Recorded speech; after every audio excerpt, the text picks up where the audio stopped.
nanti kan kamu bisa cari point of view-nya di mana gitu, substansinya.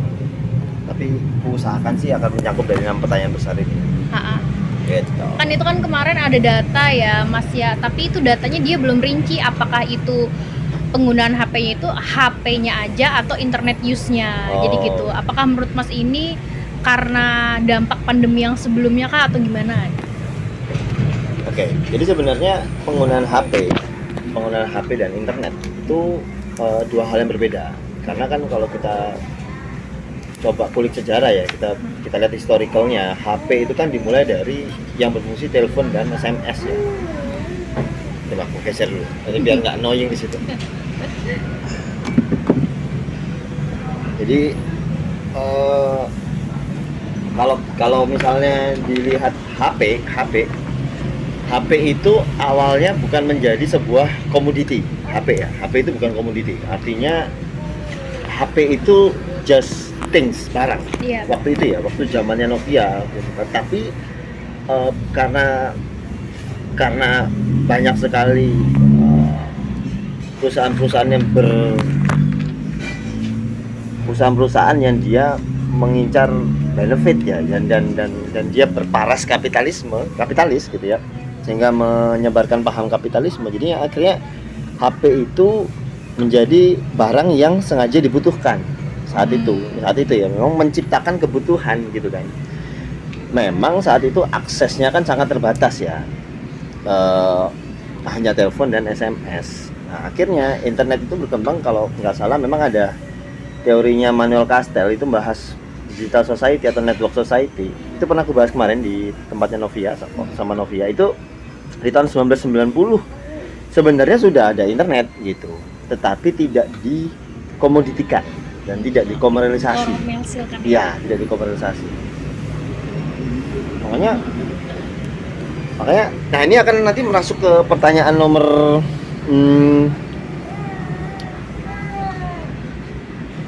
apakah masyarakat Indonesia itu khususnya Kalteng ya, itu seperti apa sih penggunaan mereka gitu ya, gadget oleh masyarakat Kalteng. Kita akan masuk ke sana nanti ya. Jadi kita tarik dari grand naratifnya dulu. Narasi besarnya itu adalah tadi, HP memang sengaja dibuat komoditi gitu kan oleh beberapa perusahaan kapitalis dengan menyebarkan paham kapitalisme. Yaitu poin pertama. Poin kedua tadi,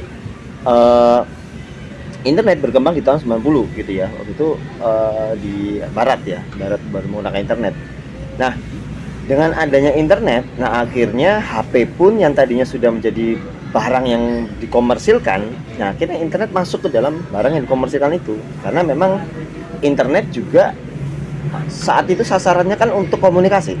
Nah, semua itu kan berhubungan dengan 3 poin penting: komunikasi, interaksi, sama adanya ruang yang tadinya nih, kalau kita bicara interaksi sosial ya, kalau paham konservatif itu kan interaksi sosial itu ketika kita ketemu di dalam satu tempat yang sama atau ruang yang sama, kemudian waktunya sama, itu kita lagi interaksi nih. Tapi kan akhirnya dia dekonstruksi, akhirnya dia dibongkar dengan tantangan-tantangan baru gitu, bahwa kalau aku sama kamu sebenarnya, kalau aku misalnya nggak di Palangka, video call aja itu udah interaksi gitu kan, dan itu di real time ya kan. Jadi kan nggak ada yang berbeda di situ gitu. Nah, tapi tetap itu tidak disebut interaksi oleh paham-paham yang klasik. Karena apa? Karena tidak bertemu. Kan banyak gitu ya, mungkin atasanmu mungkin juga ada punya habit seperti itu ya. Saya nggak mau rapat online ya, karena udah nggak pandemi, mau ketemu kan. Nah, itu karena mereka masih memegang paham konservatif tentang interaksi itu sendiri gitu loh. Nah, dari situ akhirnya kalau ditanya apakah menggunakan HP gitu ya, pemicunya karena medsos, enggak. Kalau dari sudut pandang saya mewakili akademisi ya, mungkin juga bisa salah ya, Ayu ya. Cuman HP itu bukan medsos triggernya. HP itu triggernya karena sengaja dibutuhkan, termasuk internet. Memang sengaja dibikin untuk menciptakan kebutuhan gitu.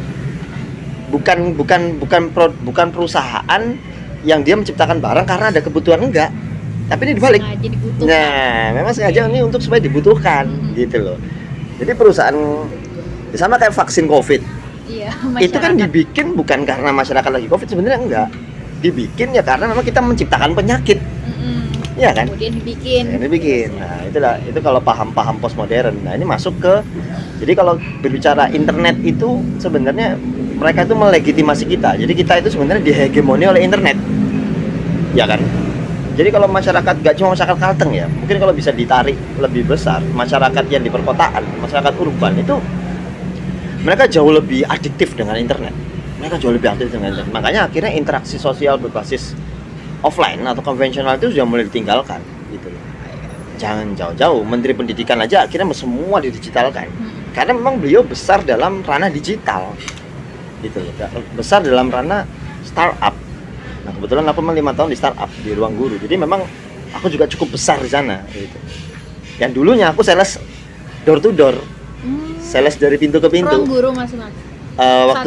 Waktu pintu ke pintu itu sales Indovision, sales properti di Bali. Nah, waktu Ruang Guru itu di Jogja. Sales juga, tapi telesales. Oke. Itu. Sampai ke supervisor pada saat itu. Nah, cuman yang aku pelajari adalah efisiensi betul, efektivitas betul banget. Tapi yang menghilangkan adalah esensi dari interaksi itu sendiri berbasis online gitu. Itu yang menjadi salah satu permasalahan ya buat aku ya. Karena aku menggunakan paradigmanya akademisi gitu atau sosiolog gitu ya. Oke, nomor 1 tadi dijawab ya sedikit ya. Jadi apakah salah satu pemicunya karena medsos? Tidak menurut aku. Jadi kalau misalnya masyarakat Indonesia itu kan negara berkembang ya. Ya kan kita lihat lah debat capres cawapres ini kan juga ngaco ya. Pada bukan ngaco sih, maksudnya berbicara itu tanpa data, tanpa berani untuk memvalidasi sebuah data ditampilkan gitu ya. Mungkin karena itu bukan format KPU ya, aku juga nggak tahu ya. Tapi menurutku kalau kita ngomongin tentang itu, masyarakat Indonesia menggunakan HP terlama di dunia gitu ya. Karena apa ya? Karena memang masyarakat Indonesia itu mudah konsumtif menurutku. Mungkin bisa dikulik dengan datanya, tapi itu sudah dianalisa sama Jean Baudrillard tentang consumer society. Sebelum consumer society Baudrillard, itu kan paradigma posmo ya. Itu ada Daniel Bell.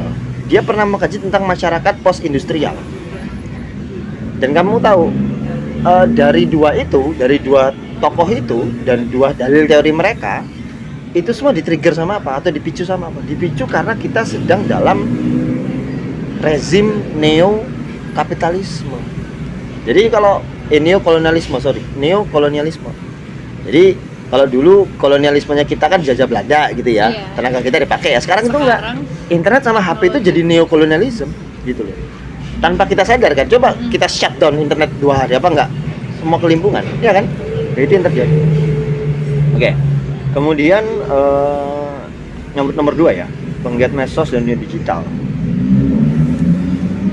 Kalteng itu pengguna yang seperti yang aku sampaikan di Novia kemarin ya. Ini baru data dasar sih, belum ada sebuah penelitian karena belum ada yang ngasih donaturnya. Kalau ada donaturnya mau aku ngadain penelitian gitu ya tentang pengguna medsos di Kalteng. Ini mungkin based on mahasiswaku aja ya. Mereka menggunakan medsos mostly untuk entertain, bukan untuk edukasi. Itu. Jadi kalau misalnya kita mau compare aja mahasiswa Universitas Palangka sama Lambung Mangkurat gitu ya, nggak akan jauh beda kok. Mereka juga sama entertain. Tapi kalau kita compare Universitas Palangka dengan Gajah Mada, jauh. Gajah Mada itu menggunakan medsos banyak untuk branding dirinya. Bahkan yang kemarin viral cuma bercanda gitu doang tuh, itu bisa viral tuh. Karena dia membranding sesuatu, gitu ya. UPR ngomong bercanda bakal viral nggak? Belum tentu. Iya kan? Kayak gitulah komparasinya. Cuman kalau di Kalteng satu memang mostly entertaining. Kemudian tapi kalau misalnya kita kasih pattern, kita kasih pola, kita kasih sebuah stimulus bahwa medsos itu bisa membentuk kalian punya personal branding, medsos itu bisa membuat kalian memperbanyak referensi, tapi dengan catatan akun yang memang itu kalian sudah analisis lebih dulu, sebenarnya mereka bisa, masyarakat kita ngomong mahasiswa ya. Tapi kalau masyarakat Kalteng, kalau aku sampai ke pelosok-pelosok desa, menggunakan medsos itu untuk mengkonsumsi berita. Nah, fatalnya literasinya bagus jalan. Kayak kemarin aku ke Seribu Riam, ke Puruk Cahu. Kamu asli mana, Banjar? Asli sini. Asli sih? Pernah ke Seribu Riam nggak? Belum ya? Baru denger juga Mas. Itu di Puruk Cahu. Jadi kalau kamu ke desa sana itu kamu harus melewati Riam, ombak di sungai Barito. Waktu aku ada riset di sana, aku melihat sebuah perbedaan yang signifikan antara masyarakat kota di Palangka atau di Puruk Cahu deh kita ambil ya, sama masyarakat di Seribu Riam, di Kecamatan Seribu Riam. Apa bedanya Mas? Bedanya adalah ketika mereka dikasih akses, masyarakat kota dikasih akses internet, mereka mengkonsumsinya apa? Dari entertain, YouTube gitu ya, hal-hal yang berbau dengan hiburan. Tapi di Seribu Riam itu ada 5 desa, Desa Joloy, Joloy 1, Joloy 2, Parahau, Takajung. Satu lagi Kecamatan Sumber Barito namanya, Tumbang Tuan. 2 desa ini, Takajung sama Sumber Barito, there is no internet. Gak ada sama sekali internet. Kalau mereka pengen dapat internet, mereka harus ke Puruk Cahu. Bayangkan, mereka harus lewatin kapal, naik 8 jam, mereka harus ke Puruk Cahu untuk dapat internet. Kemudian di Joloy, itu ada internet hanya di malam hari. Itu termasuk juga ada Desa Karuing namanya, kalau pernah dengar. Pernah dengar ya, Desa Karuing. Nah, itu juga sama. Internet itu hanya ada di, kalau Karuing better. Karuing itu dari pagi sampai jam 9 malam. Kalau Joloy 1, Joloy 2, Parahau, itu cuman ada malam. Cuman ada malam internet. Dan aku melihat diferensiasinya adalah ketika mereka ada internet, yang mereka cari apa? Nah, mereka cari adalah berita. Jangan sampai mereka ketinggalan berita. Update. Contohnya mereka di situ adalah penambang emas ya, emas tradisional ya. Ada grup sendiri penambang emas tradisional. Kemudian di sana juga Joloy itu banyak pedagang-pedagang.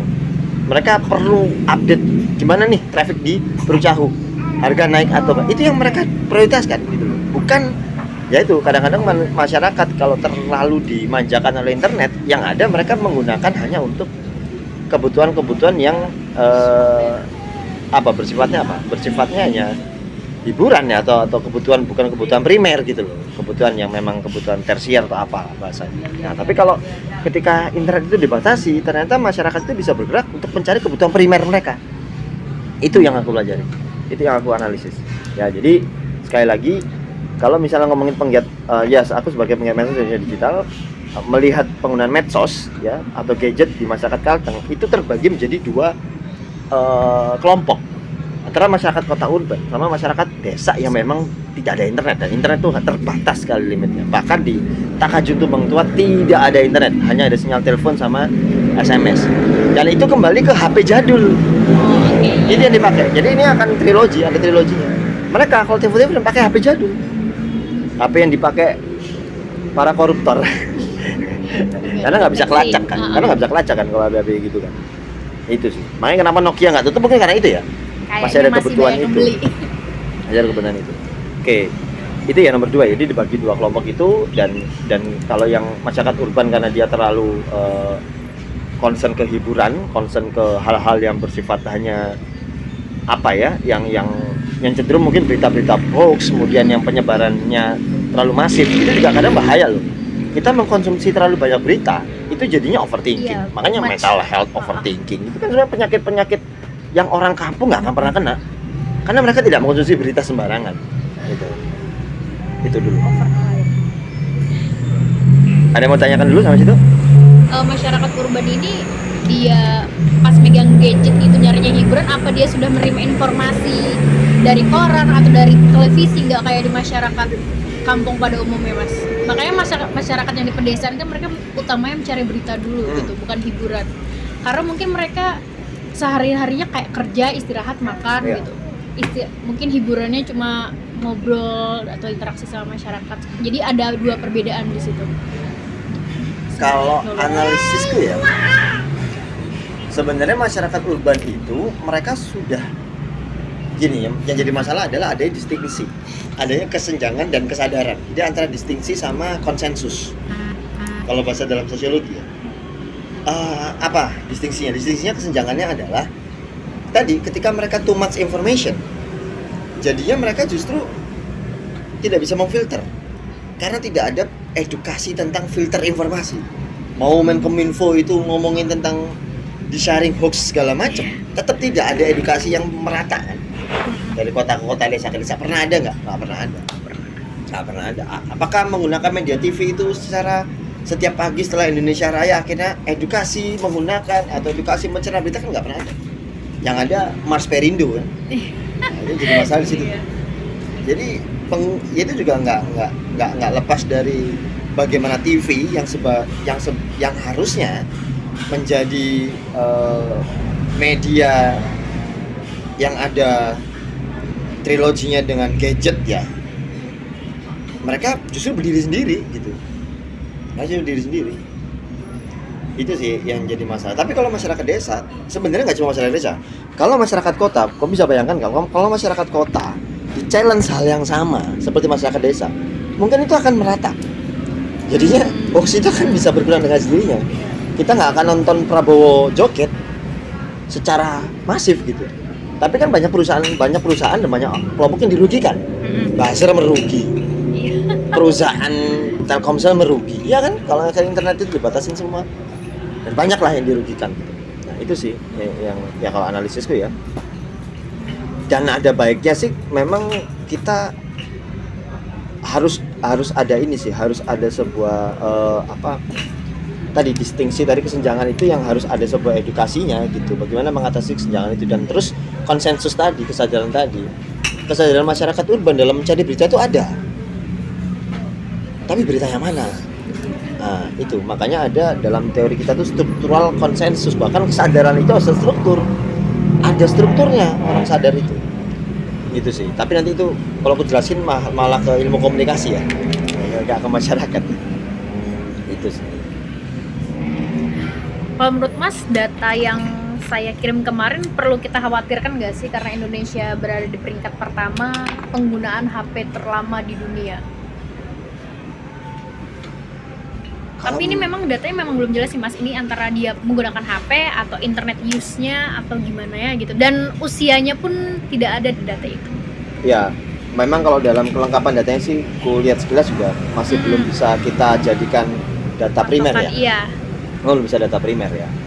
Tapi kalau misalnya, apakah tadi pertanyaannya membahayakan ya? Apakah membahayakan dan apakah perlu dikhawatirkan berdasarkan data itu? Oke, aku jawab dengan dua perspektif ya. Kalau perspektif sebagai akademisi, kupikir itu tidak membahayakan. Tapi kalau aku jawab itu sebagai perspektif masyarakat biasa, itu membahayakan. Karena apa?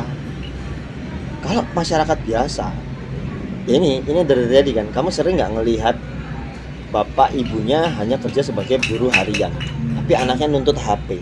Iya, tahu lah. Kan itu banyak ya terjadi, nggak cuma di Kalteng ya, gitu ya. Karena apa? Ya karena memang tadi HP diciptakan sebagai barang yang komersil, komoditi. Ketika nggak punya HP, kita dianggap tidak keren lah, tidak ketinggalan zaman lah. Begitu punya HP juga bisanya cuma buat nonton YouTube doang, kan nggak ada gunanya juga kan, gitu kan. Ya artinya tadi ada sebuah kesenjangan tadi itu yang memang belum beres di masyarakat kita. Karena apa? Jangan pernah mengharapkan Indonesia menjadi Indonesia Emas 2045. Kalau di kloset duduk aja ada tulisannya jangan jongkok di kloset ada duduk. Yang jongkok. Bayangkan itu.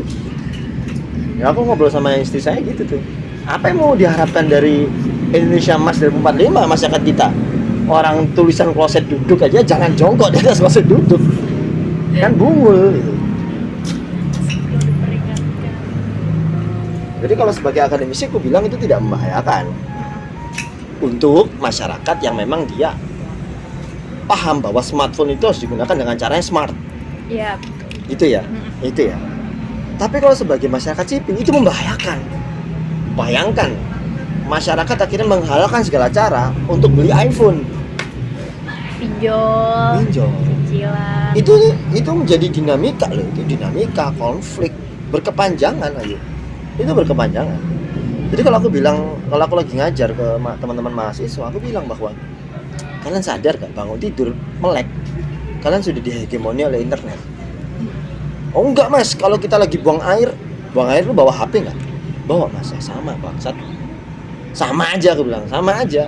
Enggak mas, nggak pernah bawa HP. Bangun tidur pakai alarm nggak? Pakai mas, itu juga sama. Ya kan? Zaman dulu HP kita Nokia juga udah bisa buat bangunin kita kan? Iya. Nah, kayak gitu-gitu tuh. Jadi ya akan membahayakan ketika memang masyarakat tidak dibarengin dengan sebuah pembaharuan ilmu pengetahuan. Ini sama seperti literasi, bahwa bermedsos, berliterasi dalam medsos juga memerlukan ilmu. Sama juga menggunakan HP juga butuh ilmu. Jadi kaya juga butuh ilmu. Banyak kan orang kaya dikasih 1 M, 1 tahun berikutnya dia miskin karena dia nggak punya ilmu. Nah, posisinya di situ. Aku lanjut ya, nomor 3 ya. Apakah masyarakat kini sudah bijak bermedia sosial? Tidak. Tidak atau belum, Mas? Tidak sama sekali. Oh, belum ya? Lebih tepatnya belum. Belum berarti. Ya, belum. Kalau tidak mungkin sudah banyak kelompok yang bijak sih. Ya, dengan mencermati bahwa media sosial ketika kita bisa memanfaatkan media sosial untuk bisa membantu para produsen-produsen menjual barangnya, akhirnya muncullah TikTok affiliate, Shopee affiliate. Itu kan menurut aku bijak ya, menggunakan medsos ya, atau menggunakan aplikasi atau platform lah. Pun juga dengan medsos, dengan adanya forum jual beli di FB gitu kan. Tapi yang jadi tidak bijak ketika tadi adanya oknum-oknum atau masyarakat yang menggunakan medsos sebagai representasi kriminal baru. Akhirnya penipuan kan berkembang akhirnya kan. Perkembangan. Bahkan yang sempat viral kemarin, jangan membuka link sembarangan. Iya, Gitu kan ya. link, bisa kiriman undangan palsu gitu ya. Ya, aku pikir pencuri juga bagus, mereka entrepreneur sih. Iya, belajar juga. Belajar, berkembang mereka. Penipu juga butuh ilmu. Nggak salah, ya itu yang terjadi. Konstruksi. Jadi kalau masyarakat kini sudah bijak bermedia sosial, ya saya pikir belum semua ya. Belum semua. Kayaknya masih sebatas bedain antara berita hoax dan enggak kali ya, Mas. Karena selama ini yang diedukasi oleh khususnya Humas Polda Kalteng tuh cuma sebatas Hanya itu kan ya? Hanya itu gitu. Tidak pernah ada poin-poin edukasi tentang medsos ini tidak menggait para pelaku UMKM misalnya, yang mereka sukses dengan medsosnya, atau para influencer lokal. Ya, yang mengelola Nah itu. brandingnya ya. Kemarin aku anak-anak kelas sosiologi ekonomi itu membuat acara tentang fintech, financial technology, ngundang influencer.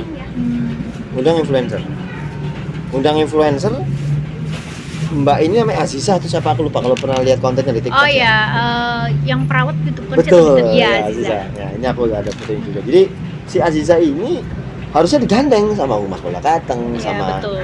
Juskominfo Kalteng misalnya ya. Iya kan? Sehingga wah gila. Ternyata bisa ya kita terinfluence dengan menggunakan medsos gitu. Which is itu TikTok, IG gitu kan, dan lain-lain ya. Oh bisa loh.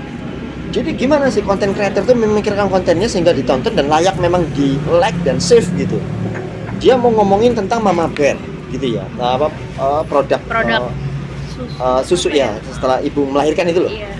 Dia bikin sebuah konten yang bercerita di situ dan mengarahkan ke produk. Itu kan nggak apa-apa sebenarnya. Kemudian dia mau ngomongin tentang Yakult. Dia bahas tuh tentang, tahu nggak sih gangguan usus terbesar kita itu terjadi di jam berapa? Kayak gitu kan. Itu yang harusnya lebih dimasifkan sih, daripada hanya sebatas hindari hoax, waspadai penipuan ya. Jangan himbauan gitu, tapi lebih ke sebuah pelatihan nggak sih? Ya pelatihan, nggak cuma edukasi ya, tapi harus ada, kalau di bahasaku tuh pengembangan kapasitas gitu, dan penguatan kapasitas SDM ketika menggunakan HP, smartphone, internet dan medsos. Hal-hal yang berbeda ya. HP sama smartphone bisa jadi satu, tapi internet dan medsos adalah hal yang berbeda. Dan itu harus dikuatkan kapasitas. Itu. Dampak positif dan buruk penggunaan medsos ya sudah kita tahu tadi, sudah dibahas lah ya. Jadi mungkin kalau positif pasti sudah bisa dicari data sendiri ya. Tadi contohnya si Aziz tadi kan sangat positif. Para affiliate yang sukses juga itu menurutku positif. Iya. Gibran yang akhirnya menggunakan medsosnya untuk menguatkan personal brandingnya dia sebagai cawapres juga positif aja sih. Iya, bagus jadi Masuk ya. Anies Baswedan gitu ya, itu juga positif. Tapi jadi masalah buzzernya yang kurang ajar gitu kan. Buruknya itu tadi, melanggengkan bisnis buzzer. Buruknya seperti itu. Itu sih buruknya. Sambil dimakan. Kamu nggak mau pesen minum nggak? Oh enggak. Nggak. Ntar mau keluar lagi, Mas. Nah, ini kantormu sini kan? Iya, di Kalteng Kalteng sini ini Garuda. Oh iya. Dinobatkan sebagai negara pengguna aplikasi tinggi. Oh ini pandemi ya. Ini aku ke nomor 5. Apakah menurut Bang? Iya, soalnya dari hasil Naik ya? perpustakaan kemarin orang banyak lebih senang baca dari HP gitu daripada ke perpustakaan. Ya, dan memang gini. Pandemi itu justru membuat kita semakin ketergantungan dan semakin membuat perusahaan-perusahaan berbasis aplikasi atau startup atau berbasis digital itu menciptakan ketergantungan. Jadi kita diciptakan ketergantungan sehingga kita ketergantungan, gitu ya. Setelah pandemi, dan memang aku nggak menepis ketika memang akhirnya pengguna HP atau lebih ke internet sih sebenarnya. Kalau HP sih dari dulu Indonesia udah Dari tinggi dulu. ya kan. Mungkin kalau nomor 5 lebih tepatnya sebagai negara pengguna internet gitu ya, atau ini nih. Ada kalau bahasanya di dulu waktu aku di startup itu ada setiap menit berapa kali kita ngeklik gitu, apa namanya lah, berapa menit lagi nih Ngecek HP. ngecek HP. Jadi Oh, buka oke. aplikasi itu. Mm-mm. Jadi setiap kayak aplikasi Ruang Guru kan bisa dianalisis setiap berapa Kali, menit sih Mm-mm. masyarakat kita akan membuka aplikasi Ruang Guru. Nah sama, setiap aplikasi, setiap perusahaan startup ini mereka mempunyai tim data statistiknya sendiri ya, tim analis data sendiri ya, untuk ngecek seberapa sering aplikasi ini dibuka. Misalnya Gojek, iya kan, WhatsApp, seberapa sering aplikasi ini dibuka, gitu kan. Nah itu setelah pandemi memang semakin meningkat sih, semakin ketergantungan gitu. Dan mungkin kalau sedikit aku tambahkan, nggak cuma pandemi, tapi ya perusahaan-perusahaan yang kapitalis tadi itu mulai menerapkan kolonialisme model baru, yaitu neokolonialisme tadi. Jadi kita dijajah dengan hal baru di situ. Ya kan, dijajah dengan hal baru. Sesimpel kamu kalau buka aplikasi GoFood, kamu beli makanan atau beli promo? Beli makanan, promo nggak promo kayaknya tetap beli deh. Tetap beli ya. Nah, Ada juga orang yang beli promo, Mas. Bisa aja nggak Iya, beli nggak makanan promo. ketika promonya nggak ada gitu kan. Ya tadi banyak sekali industri-industri atau perusahaan-perusahaan yang semakin di luar nurul, di luar nalar gitu. Caranya untuk memarketingkan, caranya untuk menaikkan user, caranya membentuk customer needed, caranya untuk menciptakan sebuah permasalahan itu semakin gak masuk akal. Bagaimana iklan Shopee 1212, 22, 1 itu bisa bertahan dari tahun berapa sampai sekarang? Gila nggak? Jadi kamu mungkin perlu align-kan atau sambungkan dengan data masyarakat Indonesia sama konsumtif. Sejak kapan sih masyarakat Indonesia itu konsumtif? Itu lebih menarik mungkin nanti ketika bisa dipadu-padankan dengan data ini. Yang tadi masyarakat post industrial, dan itu ngejarnya negara berkembang memang. Kalau di-compare dengan Singapura, pasti kita lebih banyak. Secara konsumsi apapun ya, pasti kita lebih banyak dibandingkan di Singapura.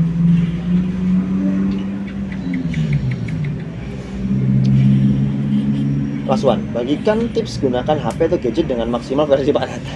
iya. Matikan paket data. Pakai wifi. Pakai Iya. Iya. Bisa bikin konten loh. YouTube, TikTok itu bisa diedit loh. Masa kalian kalah sama emang mancing? Kan aneh. Iya kan? Nggak make sense gitu. Itu distingsi, itu distingsi, kesenjangan. Ya. Edukasi kamus, dictionary.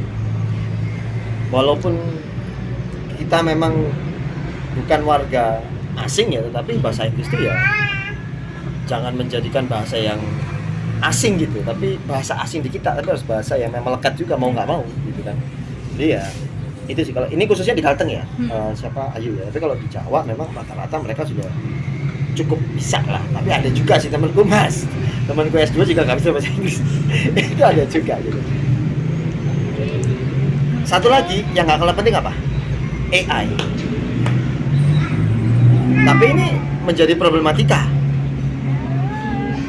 Makanya challenge sebagai pengajar juga nih, ketika kita kasih tugas mereka bikin jurnal, tugas mereka bikin video, ada mahasiswa brengsek yang pakai AI gitu. Jadi suara AI, materi AI. Ya kita yang harus lebih jeli kan gitu kan. Berarti nambah lagi dong tugas dosen ini buat make sure apakah Mau ini nggak mau, murni atau bener. enggak. Bener, mau nggak mau. Dan kalau kita nggak bisa beradaptasi, nggak bisa mengkombinasikan itu, ya kita akan dilindas sama AI. Gitu. Ini sebuah ancaman sebenarnya AI. Itu kan yang memang diskemakan oleh para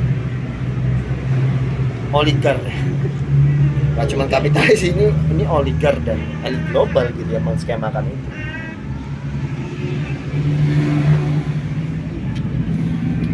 Dopamin detox. Hah? Dopamin detox. Dopamine detox. Dopamine itu apa nih? Dopamin detox. Jadi kayak hiburan itu kan sebenarnya dopamin instan ya. Kayak hiburan internet kayak di TikTok, Instagram, kan dopamin instan. Iya benar, karena nggak harus ngeluarin apa-apa, energi juga di kamar aja bisa ya. Sebenarnya kunci dari ketergantungan dengan sosial media itu dopamin detox. Detoxnya Iya. gimana? Olahraga. Deaktif bisa ya, deaktif sosmed. Ya, tadi aku bilang membuat ketergantungan dia, adiktif gitu. Percuma juga sih sebenarnya di handphone itu kan juga save time kan ada. Iya ada Itu juga kayak aplikasi. kadang juga ignore. Iya, kadang kan bisa kita abaikan itunya kan. Jadi kadang, apalagi di TikTok sekarang misalnya 5 menit nge-scroll sudah banyak bener informasi yang diterima. Too much information. Jadi itu capek otak loh sebenarnya. Iya. Apa nih udah dari siapa yang kata Dimas pokoknya katanya Desember udah berapa bulan? Udah 6 bulan. Apa? Detox. Dari TikTok. TikTok. Capek banget rasanya. Nah, itu bisa dijadikan tips and trick. Ada kalanya Ya.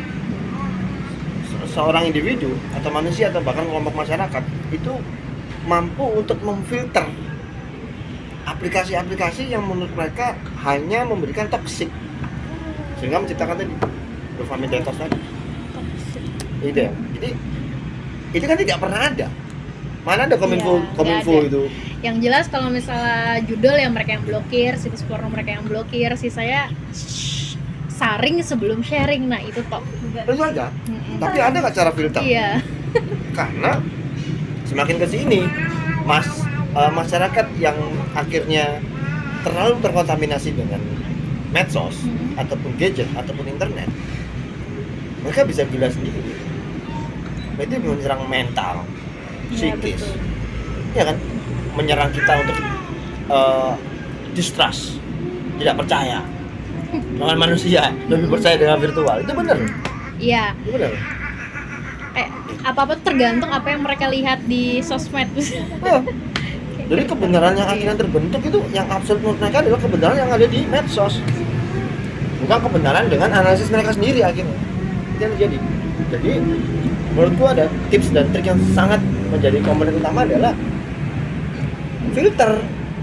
Masyarakat harus diedukasi, masyarakat harus diberikan perhatian, masyarakat harus diberikan sebuah penguatan kapasitas untuk memfilter aplikasi-aplikasi yang notabene itu tidak bisa memberikan informasi informatif misalnya, yang akhirnya dia kan kita sudah sadar semua bahwa TikTok, Instagram, baik itu TikTok, baik itu IG Reels, baik itu TikTok, semua menggunakan algoritma kan? Iya, Benar kan? Kita sudah sadar itu, tapi tidak ada tindak lanjut dari hal tersebut. Nah, kalau mereka pakai algoritma, maka gimana cara kita untuk mematahkan algoritma itu? Ya kan, mau nggak mau kita harus mempunyai men-setting time limit kita sendiri, kemudian setting time management kita sendiri untuk menggunakan medsos itu sendiri. Dan yang nggak kalah penting adalah kita harus stay waras. Kita harus tetap jaga kewarasan kita dengan cara apa ya tadi? Time limit, time management, kemudian juga using prioritasnya yang mana gitu. Jujur deh, aku ada Instagram, ada Facebook, ada TikTok karena memang aku penggiat digital. Tapi bukan berarti aku pakai terus. Dan sekarang lebih aku pakai adalah TikTok. Tapi nggak aku uninstall. Dan ada fun fact sedikit, aku adalah orang yang sangat ketertinggalan digital sebenarnya. Ini istriku tahu. Jadi tapi ketika akhirnya aku di S2, concernku ke digital, mau nggak mau, jadi dulu aku tuh sangat menutup dengan Facebook, Instagram, TikTok, menutup semua. Tapi akhirnya ada sebuah kesadaran atau konsensus tadi, dengan paradigma postmodern, kita menghadapi perkembangan dunia atau perkembangan zaman dengan masifnya digital ini, kita tidak bisa menggunakan paradigma klasik. nggak bisa. Kita harus bisa imbangin dengan paradigma postmodern, ada namanya post kolonial, ya kan? Banyak itu. Contoh simpelnya gini, postmodern itu adalah masa pemikiran setelah modern gitu ya. Jadi kita membongkar tatanan yang terlalu kaku. Kalau misalnya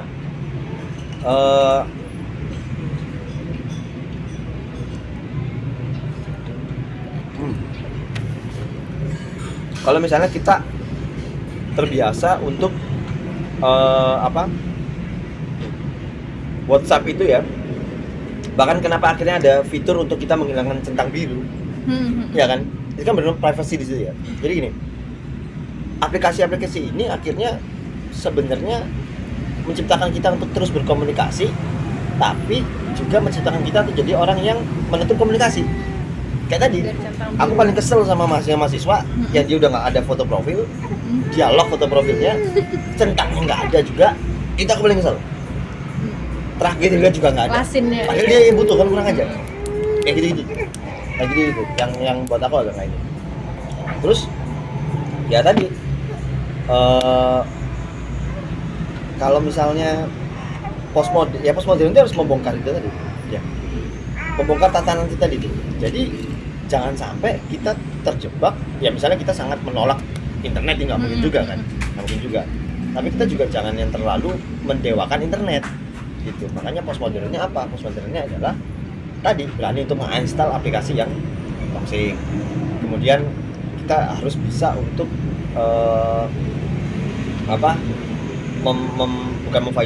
kalau memvalidasi berita agak susah ya, tapi kita lebih bisa untuk mensortir circle kita yang memberikan informasi misalnya. Gitu juga penting sih. Sortir grup WA segala macam itu kan penting. Apalagi di Telegram itu juga masih penipuannya. All in trade itu jalan lagi. Ya tiba-tiba join grup apa Join grup berubah kan? jadi grup lain gitu. Kalau menurut Mas, orang-orang yang mungkin addict sama internet itu bisa bikin sikap mereka agresif gak? Ya bisa. Justru menurutku itu menciptakan konflik sosial. Jadi kalau dalam teorinya si Lewis Althusser itu ada konflik realistis dan non realistis. Gini, konflik realistis kan misalnya masyarakat menggunakan internet jadinya agresif, itu udah mulai non realistis. Ya kan, masyarakat menggunakan internet, kemudian masyarakat akhirnya ketergantungan dengan internet. Oke, itu masih realistis. Tapi ketika masyarakat menggunakan internet, ketergantungan internet dan akhirnya mengabaikan manusia, itu non realistis. Jadi non realistis. Jadi kalau aku bilang masyarakat kita itu di era digital society ya, network society ini ada tiga elemen masyarakat postmodern. Jadi masyarakat postmodern dulu nih. Masyarakat postmodern ini dibagi oleh masyarakat konsumtif tadi, consumer society. Ada masyarakat digital society. Ada risk society, masyarakat berisiko. Jadi kalau aku ngajar ada teori postmodern itu aku gitu. Bridging awal tuh itu. Masyarakat posmo ini masyarakat posmo atau masyarakat kalau di UGM pakainya masyarakat postkolonial. Tapi agak susah lah kalau di sini tahunya postmodern. Jadi masyarakat postmodern ini tadi dibagi menjadi tiga menurutku. Masyarakat konsumtif, masyarakat edik dengan teknologi digital, masyarakat yang berisiko. Berisiko karena terlalu konsumtif dan terlalu edik sama digital. Gitu sih. Terakhir kalau tadi edukasi itu ada dictionary, ada CapCut, ada Canva sih. Itu juga penting karena Gen Z juga banyak yang nggak tahu Canva juga. Iya, dan sekarang kayak PowerPoint tuh nggak terlalu kepake karena banyak yang ngedit banyak di Canva. Bahkan kita sebagai seorang pengajar pun ya dituntut harus bisa menggunakan Canva. Kemudian kemudian satu lagi hiburan ya, tadi udah scope komunikasi, edukasi, mungkin hiburan terakhir. Hiburan ya menurut aku sih TikTok tuh berbenah sih menurut aku. Jadi banyak sekarang para influencer yang mulai untuk menyebarkan doktrin dogma doksanya tentang poin-poin edukasi yang real gitu. Menurut aku ya TikTok dan Instagram juga meninggalkan. Menurut aku TikTok TikTok yang dan YouTube lah. sekarang. Kalau misalnya YouTube masuk, mungkin itu aja sih. Oh, satu lagi. Aplikasi aplikasi yang